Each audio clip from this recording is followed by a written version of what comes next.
Welcome to Fraction of a Teacher, a podcast where two early career teachers chat about what we're learning and what we've still got to learn in the wild world of teaching. I'm Francis. And I'm Jen. We're back, but this time it's a little different. We were PGCE trainees and now we're early career teachers stepping into our first full year in the classroom. We share the reality of life as new teachers, the wins, the wobbles, and everything in between. So let's dive in. Hi, Jen. Really great to see you again. How are you? Hey, buddy. Welcome back. Yeah, really, really good. Excited to be back. Kind of missed it. Cannot believe school is around the corner. It's funny, isn't it? I mean, getting used to these long holidays, but the reality that you still end up doing things in the background and then suddenly the long summer's going to be over and we're going to be back in school. Less than 2 weeks' time, we're going to be there with pupils. It's going to be great. I'm actually really excited. I was in school for a couple of days this week with the new Year 7s doing a bit of summer school, and it was awesome. It was really cool. Really nice to see them. They're all super excited, really keen. So no, I'm looking forward to it. Much though I've enjoyed my summer. Okay, as typical, me and you dove straight in without doing a starter, so I guess some things never change. So, as a quick starter, I'm going to throw this at you. Can you give me a word or a colour to describe your summer and how it's been? I think when I look back at it outdoor, it's been amazing. I've been swimming, running, cycling, sailing, just outside. It's been awesome to spend so much time. Yeah, just in fresh air with my family and the kids. What about you? Because you've been out quite a bit too. What have you been? What's your word or colour? Oh, I'm going to say my word is fast. And not because people think that obviously time goes fast. It has gone really fast, but fast as in I was quite full on, a lot of paddling, ticked a few things off my 40 before 40 list, like flying 100 miles an hour down a zipwire over a quarry in North Wales. So I'm going to go for fast. I mean, that quarry zipwire experience was definitely fast. That looked horrible. I was quite nervous going on it, but I'm really glad I did it. And obviously, I guess, sent Francis the video of the onboard camera. Look a little bit like a bird. Slightly terrifying. And how are the birds? Pardon? How are the birds? Birds are great. We adopted another bird, so now we have 9 birds. We're growing the flock. I think maths questions you could, bring off that, like expand birds. If they carry on, if you carry on gaining birds at this rate, have you got any eggs? Are you going to have any baby birds? The space. I'll maybe update on the birds in a bit as well. So yeah, but we've got some stuff planned for that. So yeah, watch this space. Awesome. That sounds great. And how have you kind of balanced some of it? Did you think about teaching kind of a bit every day, or did you try and sort of take some time where you just completely switched off from teaching? How have you sort of done about that? Yeah, as soon as we finished our PGCE, I took a few days to really relax and enjoy it. And then I decided, whilst it was fresh, to go through all of my notes and try to put them in some sort of order, download all of our tasks and, kind of my reflections and try and make sense of that. Because 1, we lose access, but 2, I just really wanted to kind of get that while it was fresh. And then I was doing a little bit here and there, but I'd say come middle of August, I really ramped it kind of back up in terms of really thinking about my first few lessons. I've got my timetable. Buddy, we'll talk about timetables in a bit. And yeah, so I feel like I'm kind of getting back up to speed and now I'm doing more prep. So I guess to kind of somehow summarize that, I went from concluding the PGCE, a little bit of break over summer with like bits here and there, reading a few books, listening to a few podcasts, and enjoyed my summer as well. And then now kind of preparing for ACT life. Yeah. So I feel like good 3 chunks. What about you? Where are you in the world? I'm not far away. I'm down in Dorset. My kids are doing a music course, which is awesome. So with them for that. Yeah, I suppose similar to you, I had a real break. I think the first sort of 3 or so weeks, I just stopped looking at anything to do with teaching. I was just listening to podcasts and books a little bit when running. But other than that, I really tried to have a break from it. And then I suppose the last couple of weeks I've been, beginning to do what you did. Yeah, I went through all of my notes, all the piles of worksheets and random things I'd picked up over the year, and just sort of organised that into a format, be quick references in this next year. So that's been good. And then visits to school this week, picking up my laptop, like those kind of things. So yeah, I'm really feeling like I'm kind of ramping up. And I think, now at the stage of planning those initial lessons, really trying to think about the intros to like my classes, like how am I going to go about setting up those routines and things. So I think that's really where my sort of mind's at, and I think it's all feeling suddenly quite kind of imminent. But it was really great to have a break, like a complete break where I didn't think much. Definitely. Definitely. We've had a little bit more of an extended one this year because obviously we finished around the 4th of July. So we've had a little bit more time. But also, quick shout out to all the teachers. I really hope the results day went well for you yesterday. Great work. Thank you for all the hard work you guys did. And I really hope you and your students were really happy with their results. Just thinking about our fellow teachers out there. Absolutely. And that's going to be a really big day for us. Because we don't have that feeling, but we know what that feeling is going to be next year when we're there with some of our students. Going to come around really quick. Talking of other teachers, you went to a conference, didn't you? I did. I actually, yeah. Oh, great memory. I went to the NAS UWT conference that was put on by our union for new teachers going to ECT1. I was lucky enough to go to the London one, so it wasn't very far for me, but it was amazing. It was so great to hear about what my union is doing for teachers, all the kind of different groups that we can get involved in if we want to. And then we talked a lot about social media for professionals. And then we had a really great session with Nic Morgan, about some behaviour management techniques. And you may not be surprised, I was involved in a role play and I think I made her a little bit speechless. I didn't mean to, but she told me to give it some and I was acting like a teenager with my phone. I can imagine. Did she regret choosing you? I think she might have done. But yeah, I'm going to see if we can try and get her on because she's amazing. A really good session. And she gave us a lot of little tips to kind of think about behavior management and starting with those high expectations and starting strong to continue strong. So really, really good stuff. I'll probably be bringing a lot of that stuff on and talking it through. Won't talk about it just yet. I could spend an hour talking about that. But yeah, did that. And then a vocal coach came in and talked to us about the importance of looking after our voice as we talk a lot as teachers. So that was a lot of fun. So I got some little exercises to do to kind of make sure my voice is always warm and to protect it, to make sure I'm looking after myself next year as well. So yeah, really good conference, free for ECT1s. Cannot recommend it enough. They will be doing an ECT2 one next year, I think I've seen. So shout out to the union for helping us out as ECT1s and definitely got me in the mindset of going back into school. Awesome. So looking ahead then, what sort of, I suppose, what are the key things you're kind of thinking about in terms of getting into school and starting teaching in a couple of weeks' time? Oh, good question. Yeah, so my schedule. Can we take a minute to talk about schedules? How is yours looking? Yeah, good. And actually, I was really lucky. I got my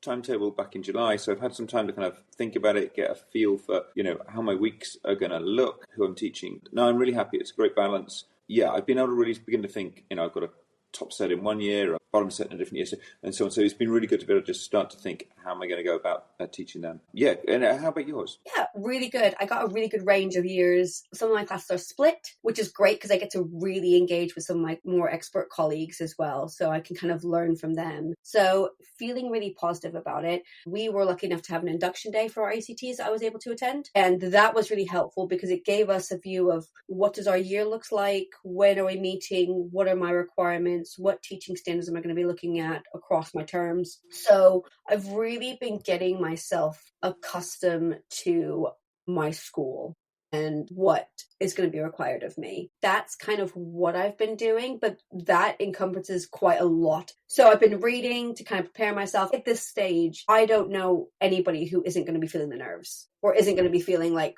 wow, I'm on my own. But I just think I'm trying to not let that overwhelm me. And just going, what's my first few days? Luckily, we have 2 inset days as we walk in. So that's a great thing to do with sit my colleagues, get to know my colleagues a little bit more, get to know what my next things is, and then off we go. What about you? Yeah, awesome. No, quite similar, really. A bit of reading through policies of the school as well, making sure I kind of understand, how the school operates and how to get things done. Yeah, and I was talking to someone who's in ECT2 a couple of days ago, and she was saying to me, just her tip was learn the names quickly, and make sure you really clearly understand the behaviour management policy and how to apply it. And she said, actually, almost everything else can come later. Those are the ones to really make sure you're prioritising early on. So I thought that was a good tip. So yeah, I think making sure that behaviour management. I was listening to a podcast a couple of days ago, a Craig Barton one talking about behaviour management and really having a book that his guests had written with sort of scripted routines to respond to poor behaviour. And I was just thinking a bit about that, about what language do I use? How do I phrase, if I've got behaviour challenges in the classroom, how am I going to go about dealing with those? And just sort of thinking about that ahead of time so that I've got a bit of a pre-planned kind of responses and how I can de-escalate things and manage that as I build relationships with pupils early on. Because I think that's going to happen straight off. So, but no, really looking forward. If I'm honest, I think the point I'm really looking forward to is being at the end of the second week. So the point where actually I've met all my classes, I've delivered a few lessons, so I've got a feel for what level the pupils are at, and we've kind of got into the topics. Hopefully I'm making some good progress then on names, sort of get to know my tutor group and knowing the sort of systems in the school. So I think the bit I'm looking forward to is being 2 weeks in and feeling like I've got an initial picture, and no doubt there'll be bits I need to kind of adjust at that point based on what I've learned. But that's really, I think, the bit I'm focused on now is how do I get to the end of the first 2 weeks and then take a bit of a pause and then look ahead. That's a really good kind of almost like mini goal to get through as well, to go, right, okay, let me just kind of see the lay of the land. Is there something you're kind of going in with that you'd like to know a little bit more about from your mentor and your expert colleagues? And if I can give you an example, I'm really keen about how I'm going to start. So I've been really trying to gather information about how to start a year, because obviously when we were doing our PGCE, we weren't there.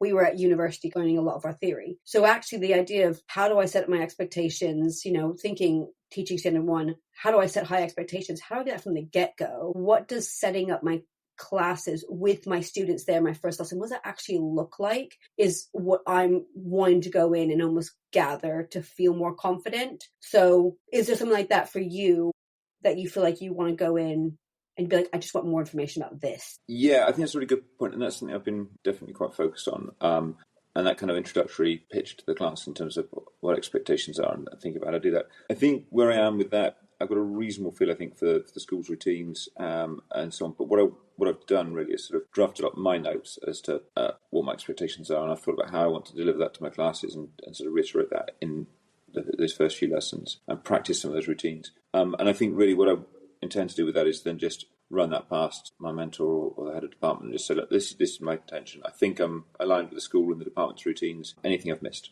or any advice? Because I think, that'll hopefully be useful to do on those inset days, so that come the first teaching day, I've got it, I'm confident in it, and I'm confident that it's kind of works with the broader school and department. Yeah, love that. I think that's a really good approach, because I feel like this is the thing. In this moment, I feel a little bit like apprehensive about it because I don't know my new school. It wasn't a school that I did one of my placements in. So I'm kind of going in, I'm, going back to that block tree. I'm kind of on that perch again, kind of going, I'm the new kid. But I know there's 2 more ECTs in my school who are math teachers as well. Amazing. I'm really excited to get those relationships established, get to know my fellow teachers a lot more. And I think sharing classes with them would be a great way to do it, because it already gives us a platform of something to talk about. Is, do you know these students? Did you have them last year? In terms of those crucial seating plans, they're going to be my fountain of knowledge about where to put people. I want to be a sponge and just take everything from everybody just to help. Yeah. And it really links back, I think, to the kind of fraction of a teacher part, in terms of you've got to go in with confidence that you've got a year's training, you've got experience in 2 different schools, you've qualified as a teacher, you've got a PGCE, but yet we're also at the point where we haven't done this first bit of term before. We are going to be running those classes on our own. There's not going to be another qualified teacher in the room and so on. So I like your kind of take on it. Balance between having the confidence, but also then the confidence to ask and still keep learning. How sort of, as a fraction then, how kind of ready do you sort of feel for those first few lessons in the coming year? I mean, how do we follow Jeremy? He just smashed out the park. Can we just say what a great guest Jeremy was as well? That was great. If anybody hasn't heard the last episode of last season, I urge you to go back and listen to just Jeremy and us too. It was such a delight to speak with him. Really enjoyed that. Lovely way to finish our I know. PGCE year. But yeah, sorry, question of how much, what fraction of a teacher do I feel in terms of ready for ECT? I would say I'm going to go for 3/5, because I feel confident in my identity. I've already interviewed, they've already seen me teach a lesson, but until I get in and start developing those relationships with the students, I can see their names, but I don't know them. I'm going to want to do that. So I want to pitch at the right level. I want to be engaging, and I want to bring my personality through my teaching as well. But I want to be someone that they can trust and go, she's going to lead us really well through the next year. And to do that, I just think I need to get in the environment and give myself some time. So I feel like 3/5 for me is a really good place to sit, because I'm taking some really good theoretical knowledge. I'm taking 2 really good placements where I've had some great feedback, and I'm feeling prepared because I've done a lot to get myself there. But the other 2 parts I can't do until I'm actually in the classroom. I've met my students and I can start day 1. No, I like that. That's good. That's pretty positive.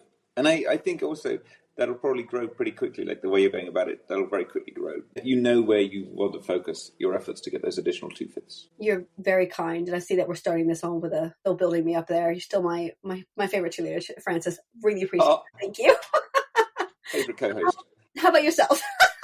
I was actually going to go for 3/4, but with very similar sort of reasoning, really. I think, it's most of the way there, but you can only plan for, there's unknowns, and, there's a whole lot of variables. There's a lot of kids, a lot of other colleagues still to meet, and so on. So I feel we're in again, I think actually getting to that point, sort of 2 weeks, confident that by then I'll feel very much settled in, know who the key people are, know what my class is, and so I feel like 3/4, but with a very much positive sort of outlook.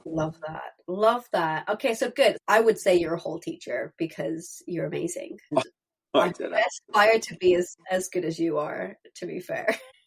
I often think, crumbs, I wish I was as good as you. I mean, your imagination, the way you engage with people. I think that's going to be something that's going to be fun, is like developing our styles a bit over the next year. Like, I think that longer time in our own classrooms, setting up our classes and things ourselves. I feel like, we're probably going to more into our own styles over this year, which I'm really excited about. I think it'll be fun to feel settled and really build upon what we've done already. Definitely. I think it'll be really nice because I feel like across 2 placements, you see different people's styles all the time. I must have been working with 10, 11 different teachers across those 2 periods. So actually, I'm taking things from every single person. I'm going to use a term that Nic Morgan gave me, which is bin, bag, and celebrate. So it's what am I going to bin that I don't necessarily think is with my style? What am I going to bag and be like, that's definitely going to go in my toolkit? And what I'm going to celebrate that I already do really well. So shout out to Nic for that. Awesome. Bin, bag, celebrate.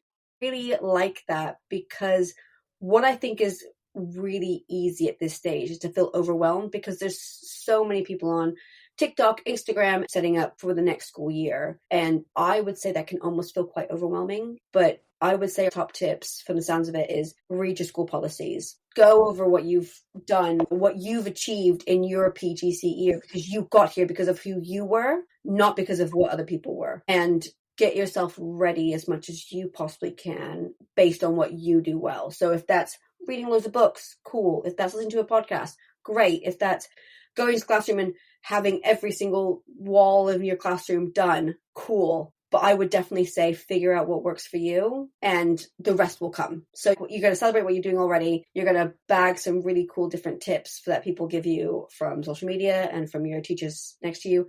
And you're going to bin some things you go, I'm not too sure that's right for me at this moment. I'll come back to that later. That's it. Yeah, I like that. And I think the reality is there's only so many hours in the day, days in the week. And I doubt there's any teacher who feels they've done absolutely everything to kind of get ready for the year. Like, there'll always be something else you could be doing. And I think that's something I'm kind of conscious of in this next week and a half getting ready for school, is that I won't be able to do everything that's on my kind of list of stuff I'd love to do. But, I'll prioritise, get the important ones done, and then learn quickly when I get there. And I have Jeremy's voice in the back of my head going, you're so ready, in Jeremy's voice. So I'm just going, I'm going to hold on to that. Because if I don't believe in myself, if I have a moment going, can I? He thinks I'm ready, and he's very experienced. And my school thought I was ready because they hired me. So doing that external validation is going to prop me up in those moments where I think I just go, okay, let's go, we can do this. But I'm feeling excited. Absolutely. And I had some time this week with my tutor group. I was the only teacher in the room. I was running some activities with them, and I was in my classroom with my tutor group, and I was running it in my style, in line with the direction I've been given from the school, and I really enjoyed it. And I felt actually more confident in doing that than I had done as a PGC trainee in somebody else's classroom with another teacher present who's ultimately held responsibility for that class. Actually, I've found the impact of that change really positive in terms of how I felt about it and my kind of confidence in doing that. And sure, there's a few things I'd do differently if I were to do it again. It wasn't perfect, but it felt like it was very me, and I really enjoyed that. So if that's anything to go by, it's going to be great fun. Really pleased, buddy. That sounds amazing. And I've no doubt about you're going to be great. You're going to be great. I know you are.